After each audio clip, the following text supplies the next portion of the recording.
একদিন স্বামীজি বেলুন মঠে বসে আছেন। সেই সময় শিষ্য উপস্থিত। তখন স্বামীজিকে দেখে শিষ্য প্রশ্ন করল, আমরা যারা তামগুণী রয়েছি তারা কি ওইভাবে ঈশ্বর লাভ করতে পারে?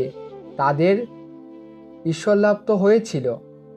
তখন স্বামীজি বলল, হ্যাঁ, তা হবে না কেন? কিন্তু পায়খানার দৌড় দিয়ে না ঢুকে সদর দৌড় দিয়ে বাড়িতে ঢুকলে ভালো নয় কি? এবং ওই পথে তো কি করে মনের এ অশান্তি দূর করি, এইরূপ একটা বিষম হাঁক পাকানি ও চেষ্টা আছে। তখন শিষ্য বলিলেন, তাহা তো ঠিক, তবে আমার মনে হয় যাহারা ইন্দ্রিয়াদি দমন ও কামিনী কাঞ্চন ত্যাগ করিয়া ঈশ্বর লাভ করিতে উদ্যত তাহারাই পুরস্কারবাদী ও স্বাবলম্বী, এবং যাহারা কেবলমাত্র তাহার নামে বিশ্বাস ও নির্ভর করিয়া পড়িয়া আছে, তাহাদের কামিনী কাঞ্চন আসক্তি তিনি কালে দূর করিয়া অন্তে পরমপদ দেন।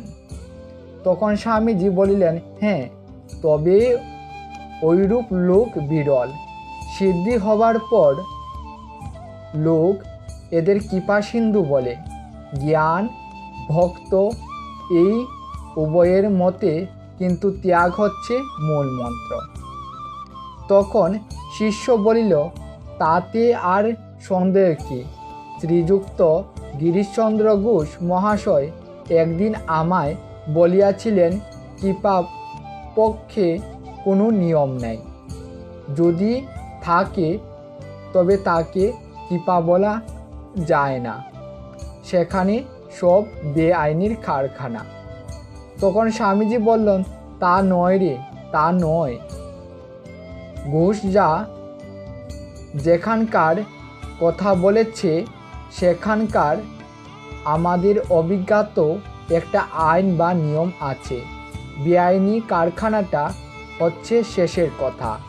দেশ কাল নিমিত্তের অতীতের স্থানের কথা। সেখানে ল অফ কজুশন নেই। কাজের সেখানে কে কার কৃপা করবে, সেখানে শৈব সেবক দায়িত্বদায়ী জ্ঞাত জ্ঞেয় এক হয়ে যায়, সব সমরস। শিষ্য তখন বলিল, আচ্ছা, তবে আজ আসি।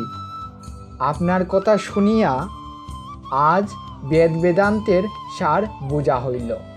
এতদিন কেবল বগাম্বর মাত্র করা হইতেছিল। স্বামীজির পদধূলি লইয়া শিষ্য কলিকাতার ভিমুখে অগ্রসর হইলেন। জয় ঠাকুর।